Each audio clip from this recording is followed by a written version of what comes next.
Hello and welcome back to the Masonic Roundtable, a weekly hangout where Masons from around the world get together to talk about Masonic news and opinions in a friendly and social manner. The thoughts and opinions expressed here are solely the opinions of the participants and do not represent any Grand Lodge statements or positions. Make sure you keep your conversations open for the public and on the level. To interact with us tonight, send questions and comments to our Twitter page at Mason Roundtable or on the Facebook event page. As usual, I'm your host, John Ruart, past master of the Patriot Lodge, number 1957, in Fairfax, Virginia. And I will hand it off to Robert Johnson. Hey guys, Robert Johnson here from the Whence Came You podcast and master of Waukegan Lodge number 78 in Waukegan, Illinois. Thank you, Robert. Nick Johnson. Nick Johnson, past master of Corinthian Lodge number 67 in Big Time, Farmington, Minnesota. Excellent. And our special guest tonight, Brother Mike Paul from New Orleans. Brother Mike, introduce yourself and any other titles that you may have that I'll be missing. I'm Mike Paul, past master of Perfect Union number 1 in New Orleans and a number of other lodges, and the secretary of Louisiana Lodge of Research. Excellent. Well, thank you very much for joining us tonight. Masonic news is light tonight, so I will hand it over to Nick for our Masonic Monday question on Tuesday. Thank you very much, John. Hi, and I would like to thank all of the responses that we received last week. It was concerning an ethnic fraternal organization that was founded in Minneapolis in the late 19th century. The answer was the Sons of Norway. And the responses that we had came for our TMR listeners.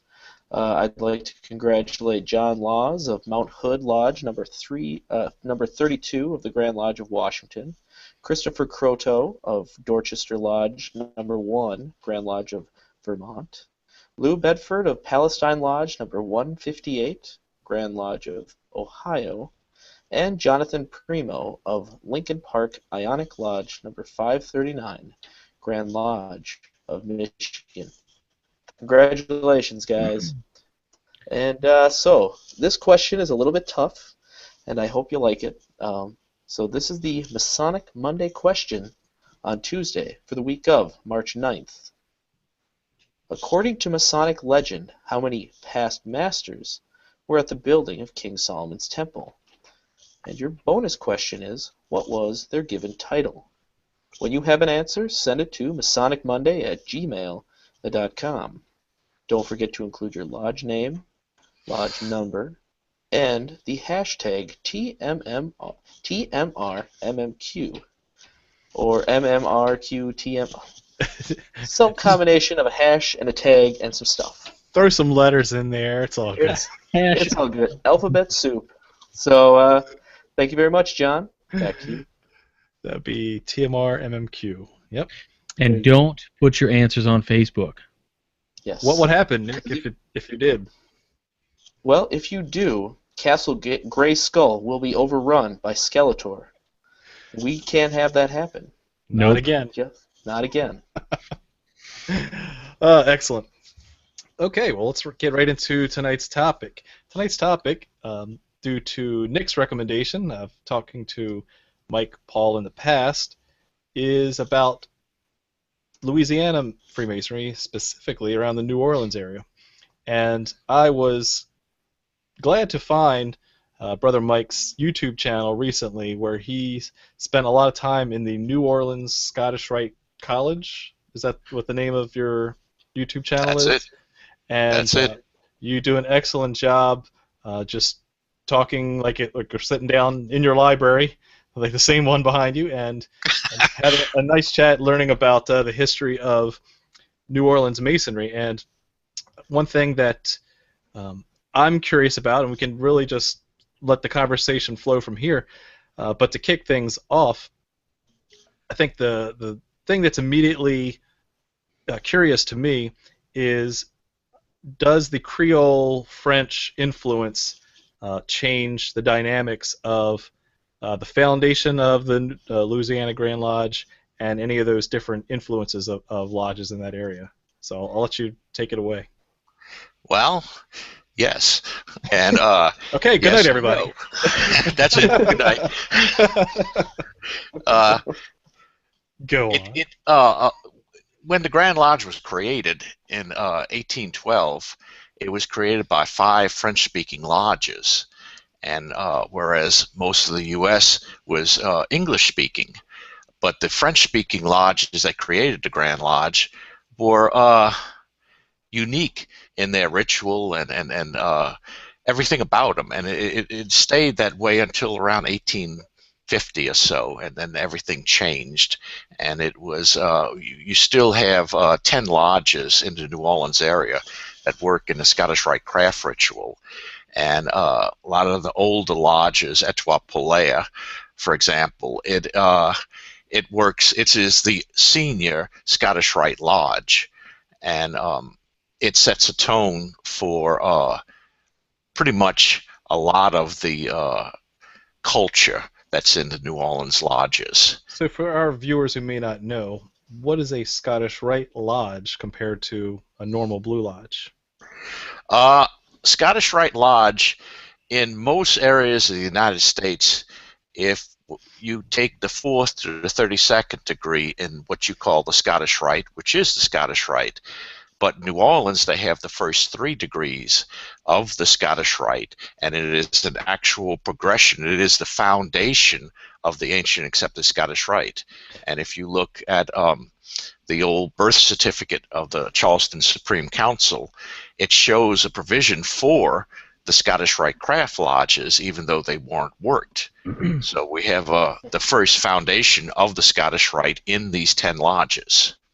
I say that's fascinating because as you go into detail in your video, American Masonry is primarily built on the York Rite system, and Correct. if those members who become Master Masons decide to join Scottish Rite Valley, especially in the southern jurisdiction, you're going to see some discrepancies in the degrees and the legends and morals that are taught.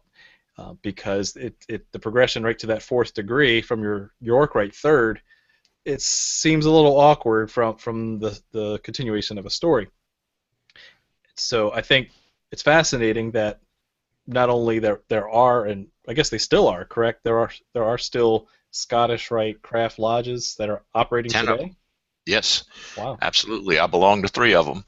The problem that you have as a result is you have a disconnected almost 3 pyramid section where you have a perception that you have the craft lodge, and then on another side you have the York Rite, and another side you have the Scottish Rite, whereas 99.9% of all lodges in the U.S. are York Rite or American Web.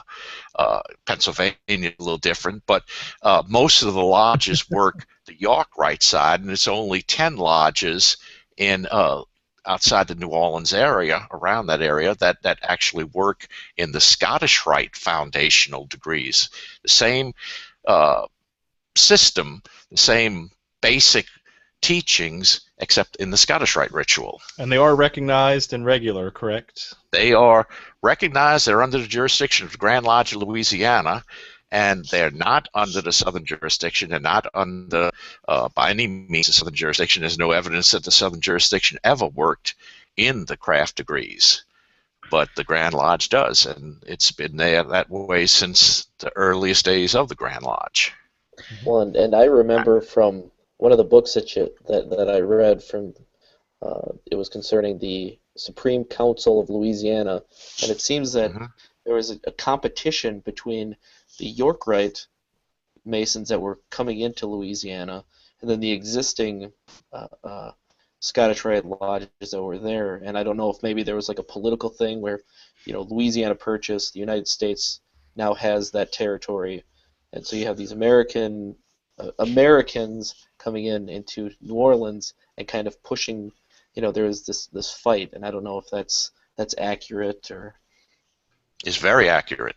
There was a cultural change in New Orleans. Louisiana was French in nature, and when more of the American influence came, New Orleans was a major port with the Mississippi, and there was a desire for, once Louisiana became a state, for all states to be American. And there was a desire in the community of Grand Lodges to have one Grand Lodge, one ritual, one language. And New Orleans, it was not like that. There was English-speaking lodges, there was French-speaking lodges, Spanish, Italian, and German, all in New Orleans, and there was a variety of rituals that were being worked. And so someone who came in who spoke English would be a Mason. He'd see the lodge, and it was completely unrecognizable to him. And so there were thoughts that maybe this is irregular, and they didn't understand that this is the way it was done in Europe. And it was a lack of understanding and a lack of tolerance, I believe, for anything that was different. So Mike, go ahead. I'm sorry. Go ahead, John, please. No, Robert, it's all you.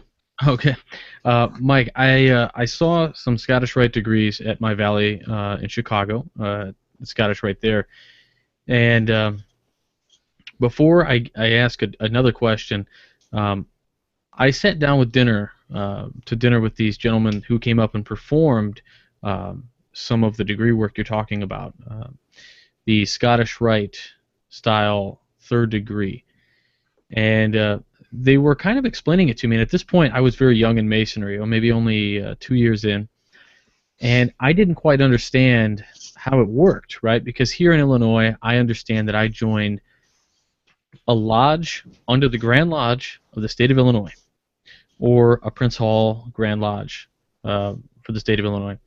I could join either one of those. And then I understood that in those 3 degrees, 1, 2, 3, that was it. Then I could join the York Rite, or I could join the Scottish Rite. Now, when I was kind of explaining this to some of the guys who came up to perform this degree work for us, it was like mind-blowing to them and mind-blowing to me at the same time. I didn't quite understand it. So if I'm living in New Orleans, where one of these 10 lodges are that operate this way, do I have a choice? Do I join, like, do I go, hey, I'm going Scottish Rite on my first 3 degrees, on a craft degrees, or do I just say I'm joining a regular craft lodge, a Blue Lodge Masonry? Is there a choice, or how does that work? How do you pick? Well, what I can tell you is my own personal experience. When I joined, I didn't know York Rite from Scottish Rite from anything. It was just I was joining Masonry.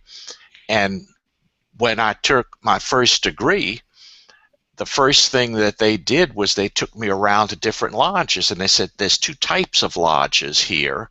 There's York Rite and Scottish Rite. And I went to see a York Rite lodge. I went to see a Scottish Rite lodge. My problem was I thought that was the way it was everywhere. I didn't realize at that time that the Scottish Rite lodge was so rare. And so there was a choice. I didn't know to make the choice, but once you become a Master Mason, you can join whatever type of lodge you wish. You can join. I belong to both. I belong to York Rite and Scottish Rite lodges. So would it be fair to say that what you just in Louisiana, as somebody who's never taken a degree before, as yourself, at that point, you chose York Rite or Scottish Rite, and when you say York Rite, to 99% of the rest of the United States, as you say, except for Pennsylvania, who is really goofy. Sorry, PA guys, man. I love PA ritual. It's just different.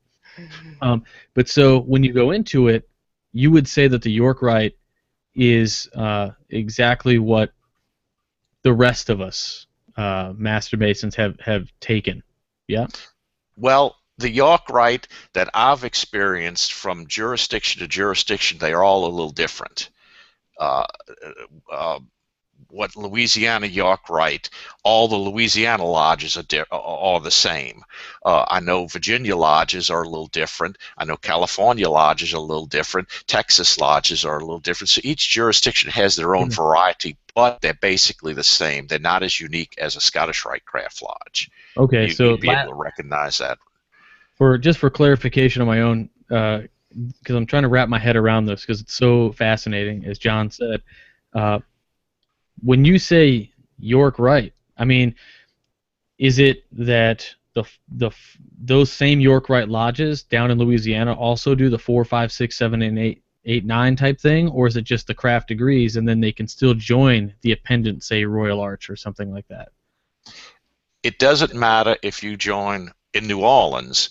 It doesn't matter if you join a Scottish Rite Lodge or a York Rite Lodge. Once you become a Master Mason, you can join whatever you want. You can join the Scottish Rite, the consistory, or you can take the fourth, the York Rite side. You can take both sides, and most people do take both. Yeah. But it just simply, the difference is what we call York Rite is the American Web, and it's what was hammered out in 1816 or whatever it was, and that they decided that they wanted a standard ritual for the United States. And this is basically what we have now. The first Scotch Rite Lodge that we have record of in New Orleans was in 1807, so it actually predates the York Rite ritual. Right. So our Scottish Rite ritual is actually a little older in form. So, but it's just a different style. It adds variety to the lodges. So let me pick up one thing that you mentioned earlier. If, again, the Scottish Rite headquarters in South Carolina at the time was able to charter lodges, but you're saying that the Scottish Rite lodges in New Orleans and Louisiana were not chartered by them, then where did they get their Scottish Rite ritual from?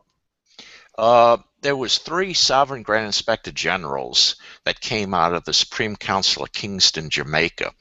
We believe, as best we can tell. Now, when Charleston was created, the second Supreme Council was in the Leeward Islands in 1802.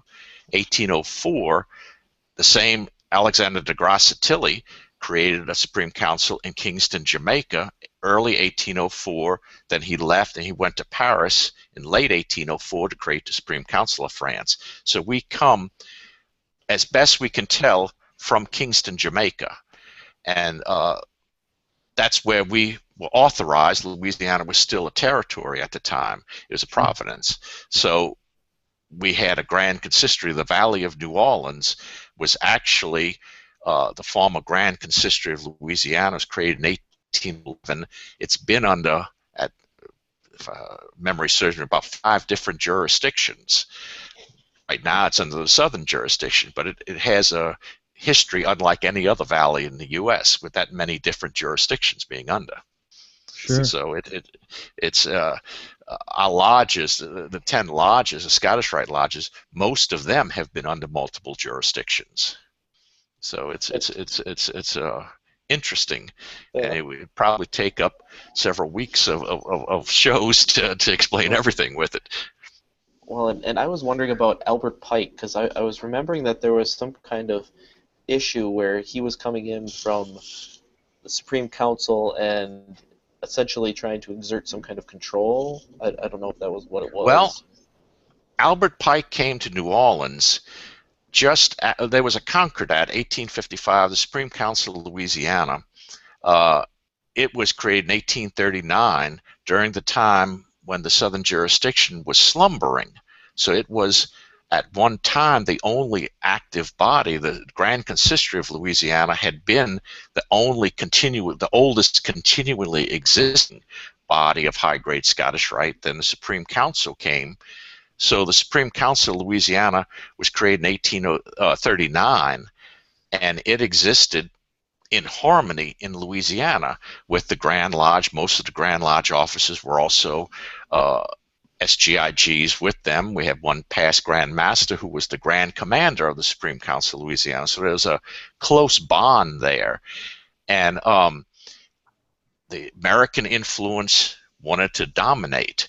And so there was a upheaval, and I'm making this very, very short, but it was 1850, the Grand Lodge was pretty much taken over, and in 1855 there was a concordat between half of the members of the Supreme Council of Louisiana and the Charleston Council, and that's where the merger came.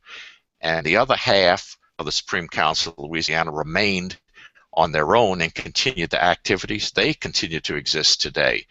Albert Pike came in after the Concordat, and he was a brand new Mason, and there was several attempts to get somebody that they felt could control and lead the New Orleans Scottish Rite. He was selected. So he was selected as Commander-in-Chief of the Grand Consistory of Louisiana first. That was in 1857. And 1859, he became Southern Jurisdiction Grand Commander. So he moved, and at that time, it was meeting in Etoile-Polaire Lodge. So that lodge has a lot of history with that. Fascinating.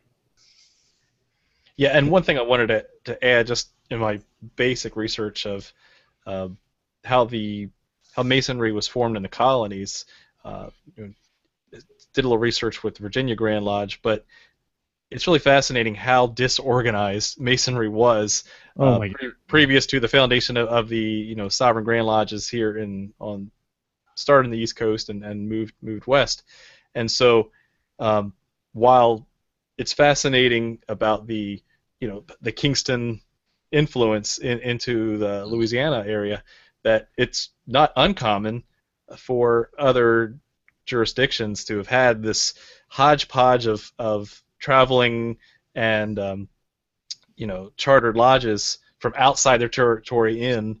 And so it's really amazing that we got organized in the U.S. anyway, around there. Who says we're really organized? Touché. Yeah. But that's basically it's been it's a different atmosphere that has existed for a long time, and a lot of these older lodges, they really have personalities of their own. And you go into Etoile-Polaire, for example, it has an old French history, and you could look up there and you can see, you say, well, Albert Pike sat in that chair when he was Commander-in-Chief. The Grand Consistory met there. The picture you put up of Perseverance Lodge for this, that was Perseverance number 4. That is where the Supreme Council of Louisiana met. Interestingly enough, it's not a Masonic building anymore. It's the city bought it, and it's a museum, but it has an amazing history itself. So, now, Mike, quick question about that: is it the oldest Masonic lodge in Louisiana? As a toss-up, I'm not sure. I have to check. You see, Etoile-Polaire, it very well may be. It's not in use anymore. Etoile-Polaire would be the oldest still in use, but Etoile-Polaire was rebuilt. There was a fire, and it was rebuilt right before Albert Pike's, about 1850. And I believe Perseverance goes back earlier than that in that building. So that would be the oldest building, but they don't use it as a lodge any longer. That's awesome. And with all of these different lodges, the 10 lodges that are there, they're all kind of working as kind of a variant, right, based off of where they came from, right? So a little the bit. 10 lodges, yeah, they do. That's the other thing that I learned right off was that there's I was a district grand lecturer of one of the York Rite districts, and we always felt a little bad for the district grand lecturer for the 16th district, which is a Scottish Rite, because he didn't have the same authority, because there was an old gentleman's agreement between the Grand Lodge and the 16th district Scottish Rite lodges that the Grand Lodge would stay out of their ritual. And the result was that each ritual kind of took off on its own. And the Grand Lodge came out in the 1960s with a recommended ritual for the Scottish Rite lodges. The new lodges pretty much took it. The older lodges said, "Thank you, we have our own ritual," and so it's kind of hard to tell these old lodges, okay, you could change this, we could become standardized, and so that there's a variety of rituals that go on. And when did they start translating them into English? Was there a reason? And also, was there a reason for them to do that? Yes, more and more people began speaking only English. We lost our last non-English speaking lodge just a few years ago. That was Cervantes, which was a Spanish-speaking lodge. Etoile-Polaire switched to English, I believe, in the 1950s.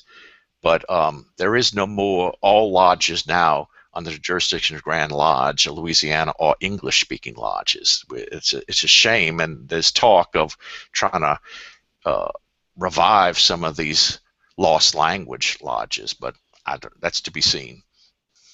So I don't want to jump the gun, but I did have a question on the social media page where they asked if there was any of the degree work in any of the first 3 degrees in the Scottish Rite emulated. Is any of it done in French, maybe by tradition, or does anybody still operate in French, or is it just English? And you kind of touched on that, but perhaps does anybody do like a special French 3rd degree or anything like that? Uh, Not really. In Louisiana, et Trois Polaire, there's an elderly brother who normally does the prayer, opening and closing prayer, and he does that in French. But that's the only last vestige. All degrees and everything are now done in English. It's a loss. We still have rituals in other languages, but that's a lost beauty that we have. Well, and I would like to ask the most important question for me. Are there swords involved? I'm sorry? Are there swords involved at all in your... They very well could be. Have you known a lodge that doesn't have swords? Yes. Well, more than one. Yes. Yes, there are. Nick likes they're his sharp. chivalric degrees, so. And pointy. Yay! Well, They guess I better actually get on a boat also down they to the have a city. fiery sword. There was a curved sword that for a long time, in fact, that was one of the unfortunate losses in Et Trois Polaire again. Someone broke in and stole. They had it on display, and someone stole it. So they're still trying to find something to replace it. That's a fascinating story about the. Are you talking about the wavy sword? Yes. Those things, I've only seen them in just a few emblem books and picture books. They're fascinating. The original, Tyler sword. Anybody listening here or not watching or whatever, but the Tyler sword was wavy, like fire. Had some of them had like gold laced into it. Really cool stuff. Well, they stole that sword, and they stole an old busted-up master's hat that looked like it had been kicked around. So I don't know why the combination of those two things, but that's what they stole. Now, can you talk a little bit about the Prince Hall aspect in Louisiana? Prince Hall or the Supreme Council of Louisiana? Yes. Which they're different. They're two separate bodies. Prince Hall came into Louisiana post-Civil War because in the early days there was never a need for Prince Hall because it was multiracial from the very early days, and it wasn't until after the Civil War and after everything became Americanized only that there was a need for Prince Hall.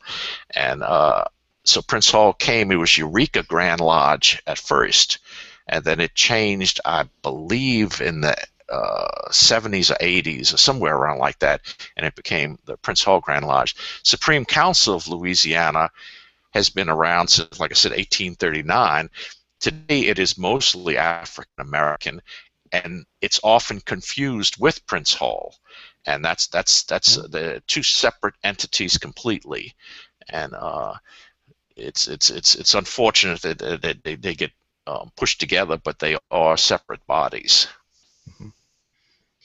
So I'm not sure what else you were looking for with in their history, but I know that we've had bodies have gone back and forth. We've had mergers between Supreme Council of Louisiana and Grand Lodge of Louisiana, Supreme Council of Louisiana and Prince Hall, and so there's been relations on different angles, and we're probably going to see some amazing things coming up. But we'll see. Well, and with Supreme Council, it's still running today, right? It's still correct. Functioning. Now they work a complete system. They work from the entered apprentice degree to 33rd degree. They work the complete system, and there's a reason for that, which is very complicated, and they were pretty much pushed into it. they started off working from the 4th to the 33rd, and then after 18050 we had 3 lodges from the Grand Lodge. When they changed over everything, they were taking charters away, and so 3 Etoile was one of them. They applied to the Supreme Council to take them in because they said they were going to lose their Scottish Rite nature, and the Supreme Council took them in, and that started the progression. There had been a concordat in the 1830s between the Grand Consistory and the Grand Lodge, saying that the Grand Lodge would provide for the Scottish lodges, and in 1850 that agreement ended.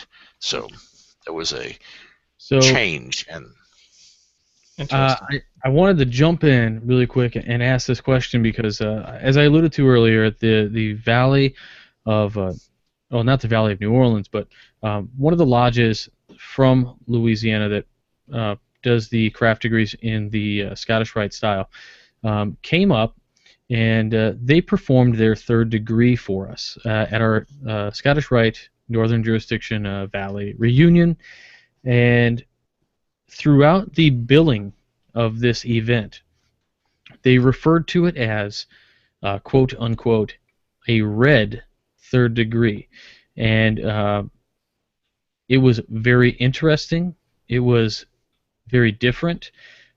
We watched it on stage, as an audience, and it was absolutely phenomenal. And what can you tell us about the red degree or red degrees?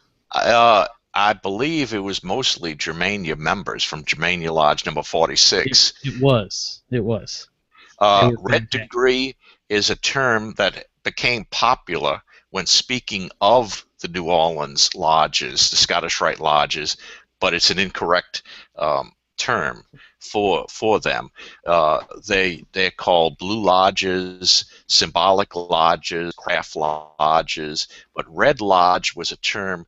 I've been told that some places outside the United States, maybe Central or South America, maybe some places in Europe, use that term. But in all the records that I've seen going back to the earliest days, it's never been called a red lodge. That's something that's been applied to it. But it's a blue lodge, it's a craft lodge, or it's a symbolic lodge, but not a red lodge. So you have no idea where the red term got. It probably either came from something in the York Rite, in the chapter degrees, or it could have come from, like I said, from South America or somewhere outside the U.S., which had a later version of it, and maybe it pertained to something with the Rose Croix degrees, but I don't know how it applied to New Orleans, and I don't know how it began being used by New Orleans for New Orleans lodges, but I know growing up in Masonry in New Orleans, I've never heard that until I heard people outside New Orleans identifying it as such. As red degrees or a red lodge. Red degrees, red lodges, and so forth. But that's not the case in New Orleans. And they are the oldest Scottish Rite lodges anywhere around. So, right. At least in North and South America. The lodges that we have actually an older ritual than is used in France right now, because they altered the ritual a little bit, and so we still have certain officers and elements to the ritual that make it very interesting to study, because it could very well be the oldest intact ritual of the Scottish Rite around. Wow. And it's kind of just a question of going back, but kind of going forward with this idea. When you join, what I think Robert kind of asked this question, but I guess I'll ask it a different way. When you're joining within that Scottish Rite lodge, and you go boom, boom, boom, 1, 2, 3, and you're in the craft lodge, and then when you hit the 4th degree of the southern jurisdiction, do they actually kind of interlock at all? They do. In a way that is understandable? It's a natural progression, whereas the 3rd degree of the York Rite Lodge and the 4th degree of the Scottish Rite, it's a disconnected ritual. Mm-hmm. And there was an old joke when anyone who would go through the consistory in New Orleans, if they were a member of one of the Scottish Rite lodges, they would come up to them as soon as they got their 32nd degree, and they'd say, what's the difference between a 16th district, that's the Scottish Rite lodges, a 16th district 32nd, and the Sovereign Grand Commander? I say, what? And they say, well, the 16th district 32nd has 32 Scottish Rite degrees. The Sovereign Grand Commander has 30 because his craft lodge is York Rite. So it's so always the one-upsmanship, right? yeah, it's New Orleans is like that. Ours is 3 better. Yeah, I had another question on Twitter. Brandon Smith asks, question, can you expand on the native languages of the remaining lodges in the 16th district and when they went to English? What were all the various lodges? You said Spanish, French, what else? Etoile Polaire was French. Perseverance was French. Union, Germania were German until around the 1950s. Most of them turned, Etoile Polaire and Perseverance were around the 1950s as well. Cervantes was Spanish, and it switched to English only about 3 to 5 years ago. Dante was Italian, and a couple of the Albert Pike, that was English speaking, I believe, from the beginning. So most of the lodges switched to English in the 1950s, 40s, and 50s. Germania switched in the 40s from German to English, and most of the other ones around the 1950s. Cervantes switched from Spanish to English just a few years ago. And, I was reading Bessel's website again for first time in a while, Paul Bessel's website, and they were discussing the French recognition issue, and it seems like Louisiana was like the linchpin in terms of, is Grand Orient going to be recognized or not? Is the Grand Lodge of France going to be recognized or not? How influential is Louisiana in terms of French relations between the United States and that country? Probably not at all. It really. There was, I know from looking at the 1918 Grand Lodge proceedings, that's when the Grand Lodge of France was first recognized, and the Grand Orient of France was again recognized. And what in the proceedings say was when this was at a time when World War I was starting, and so a lot of things were set aside, but they said that when the recognition took place and the vote took place, the hall exploded with applause, and they played the national anthems of France and the United States at that time. So there always was a French leaning, and it's all New Orleans is a funny place because the French attitude, there was a love-hate relationship with France, because you got to remember, France gave New Orleans to Spain, and the Spanish were not very nice to the people in New Orleans, and so there was an anger about that. But there was always a French attitude, so it's a difficult situation, and the Grand Lodge of France was recognized by the Grand Lodge of Louisiana from 1918 until the 1960s when the relations broke. The Grand Orient of France was recognized from the beginning. As soon as the Grand Lodge was created, and it went until the 1870s or so, when pretty much everyone broke relations, and they reestablished, and then I believe they broke relations again because of territorial jurisdictional matters. I believe it was California and New York. They had a couple of lodges in those jurisdictions, so they broke over jurisdictional issues. But who knows what's going to happen in the future? So there's a question on the social media. Brother Jonathan K. Pohl, or Paul, spells his last name the same way you spell yours. He really? Said, is there anything preventing... That's my son. Is there anything preventing any Grand Lodge from chartering new Scottish or French Rite craft lodges? Several years ago, the Grand Lodge...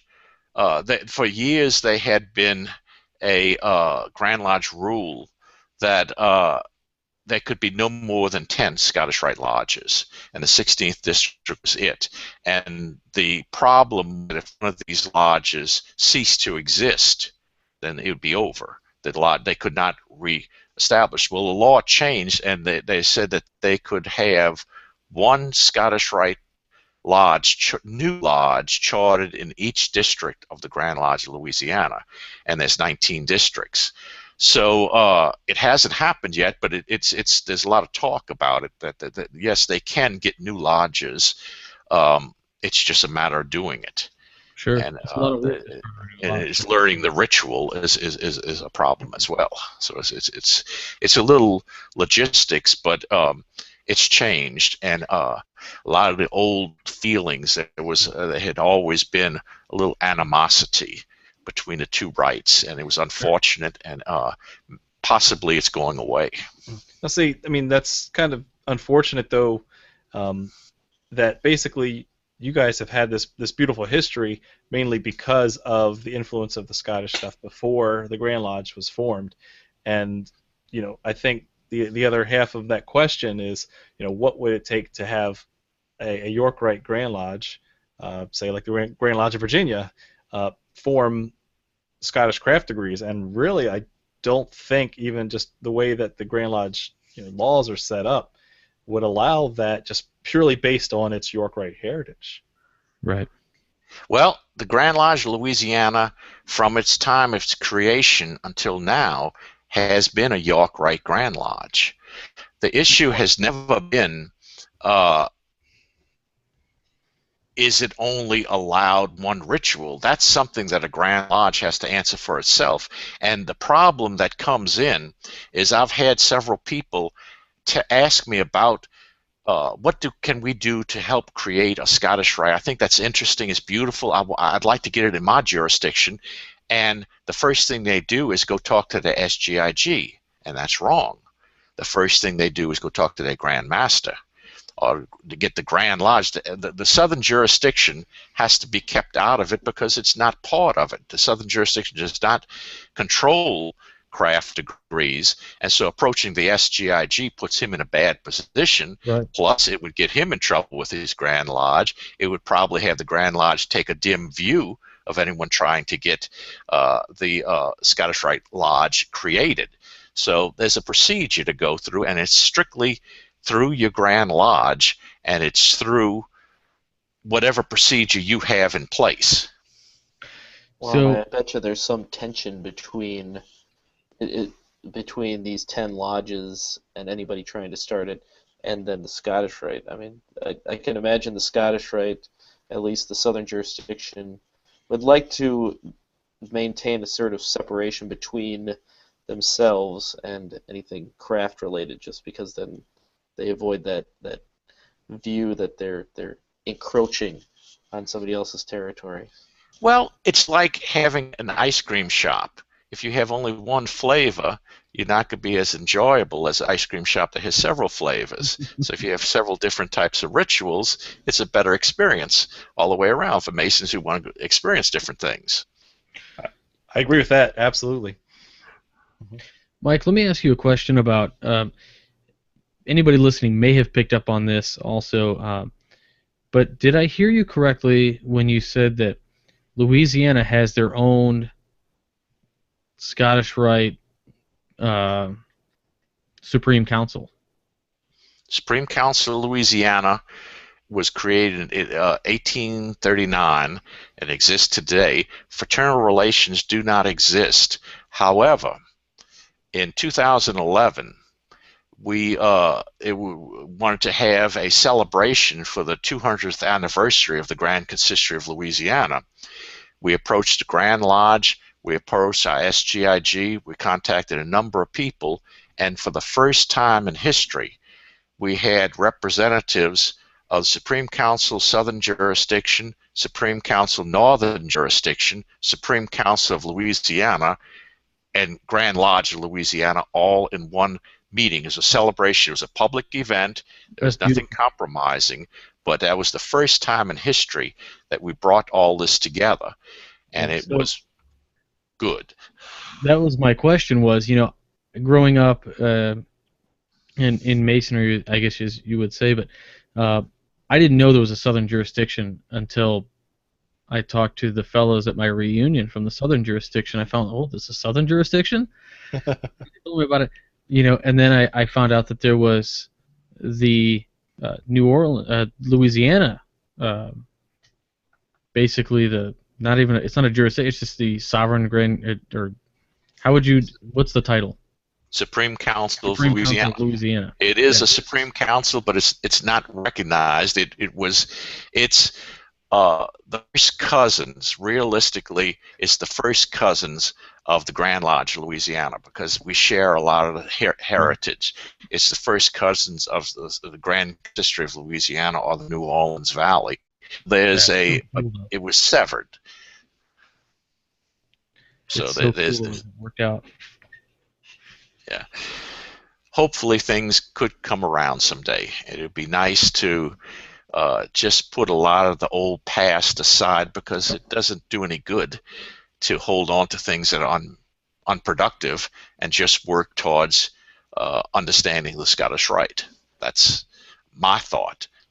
Yeah, that was going to be kind of my wrapping up question for you, which is, where do you see this going? I mean, there's a lot of history, and it sounds like there's a delicate balance of the history and the cohesiveness of the various rituals and various rites working together. Do you see that continuing? Do you see some sort of evolution to merge them? Or, I mean, we've definitely seen the various languages fade. Can you predict on what might happen in the next 20, 50 years? We have an open book. We have an opportunity. It's going to depend on the leaders. If they want something, I'm a writer. I write stuff. I put out stuff, and I say what I think. It would be nice if we could. There is such a thing as regular Masonry and irregular Masonry. It would be nice if all regular Masonry would put down aside things of ego and ownership and false pride and all of these things, and just work towards the common good. And if they did that, a lot of good changes could come. We'll see. Amen, brother. Yeah, amen. I would stand up and clap if it wouldn't destroy my mic setup right now. That was beautiful, man.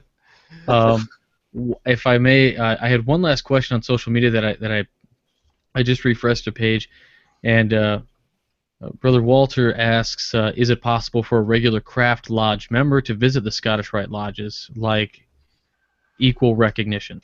And I think you did say that once you're a Master Mason, you can just go visit, and you can any Master Mason whose jurisdiction is in fraternal relations with the Grand Lodge of Louisiana is welcome to come visit any of the lodges. Awesome. So that's not a problem at all. The 16th district is not off limits to you. No, it's not by any means. And you don't have to be a Scottish Rite Mason to visit the Scottish. Absolutely not. Absolutely not. And it's talking about, Robert was kind of alluding to it, but do a lot of the lodges in the 16th district travel around and do exemplifications of these degrees? Yes, we went to Chicago. I traveled with them, went to Denver. They've gone to Washington, D.C. at the Supreme Council. Cervantes put on a degree. Yes, they do. They're traveling around, and it's not as easy to do that because you're talking about people getting off work and such to travel. But when it's possible, they do try to do that. They just came back from Georgia. Grand Lodge of Georgia invited them to come down and see it. And it's a beautiful ritual. Like I said, I'd rather have an ice cream shop with a number of different flavors than just one flavor. But that's just my thought. Yeah.